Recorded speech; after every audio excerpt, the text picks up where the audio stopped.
Hello everyone, welcome back to my YouTube channel Lipi vlogs.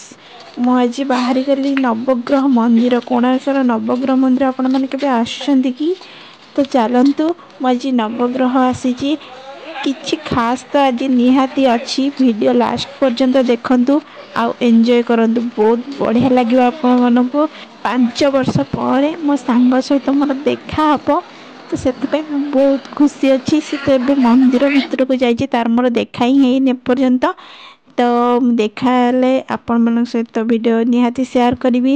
ଏପଟ ସାଇଡ଼୍କି ପଳେଇ ଆସିଲୁ ତ ସନ୍ ଟେମ୍ପୁଲ୍। ତ ଏଠି ଛୋଟ ଛୋଟ କିଛି ଦୋକାନ ପଡ଼ିଥିଲା, ମାନେ ସବୁ ଜିନିଷ ଟିକେ ଥିଲା। ଆଗରୁ ତ ବହୁତ ଜିନିଷ ତ ସାଇଟ୍ରେ ସବୁ ପଡ଼ୁଥିଲା, କିନ୍ତୁ ଏବେ ତ ଏମିତି ଆଲାଉ ନାହିଁ। ତ ଏମିତି ଗୋଟେ ଗୋଟେ ଦୁଇଟା ତିନିଟା ଏମିତି କିଛି ଦୋକାନ ପଡ଼ିଛି ତ ସାଇଟ୍ରେ। ତ ଦେଖନ୍ତୁ ଏଠି ସବୁ କ'ଣ ମୁଦି, କ୍ୟାଲେଣ୍ଡର, କେତେ କ'ଣ ସବୁ ବିକ୍ରି ହେଉଛି। ଏଇଠୁ ଦୁଇଟା ଭଲ କଢ଼ା ମୁଁ ଦେଖିଲି ଛୋଟ ଛୁଆଙ୍କର, ଗୋଲ୍ଡେନ୍ କଲର୍। ଏଇଟା ଦେଖନ୍ତୁ କେମିତି ଲାଗୁଛି, ମୋତେ ଭଲ ଲାଗୁଛି। ବାସ୍ ଆମ ପୁଅ ପାଇଁ ଛୋଟ ହିଁ ହେଇଯିବ, ତ ତାକୁ ଟିକେ ବଡ଼ କଢ଼ା ସାଇଜ୍ ଦରକାର। ତ ବଡ଼ ଆଙ୍କ ପାଖରେ ନଥିଲା।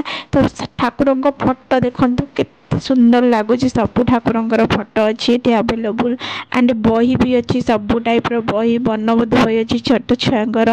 ତ ଏମିତିକା ମେଳାରେ ସବୁ ଛୋଟ ଛୁଆଙ୍କମାନଙ୍କ ପାଇଁ ବହି ଭଲ ଭଲ ଥାଏ।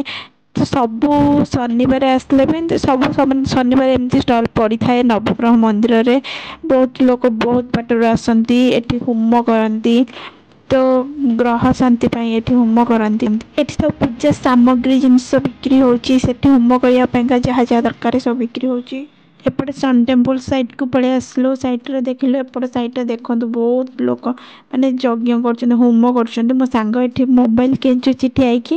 ତା ସହିତ ଆପଣମାନଙ୍କୁ ଦେଖା କରେଇନି, ଅବଭିୟସ୍ଲି ମୁଁ ଦେଖା କରେଇବି ଜଲ୍ଦି। ତ ଏପଟେ ଦେଖନ୍ତୁ, ଆମେ ରିଟର୍ନ କଲୁ, ଦୀପ ଫୀପ ଜାଳିକିରି ପୂଜା କଲୁ ଆଣ୍ଡ ଭୋଗ ବି କରୁଛୁ।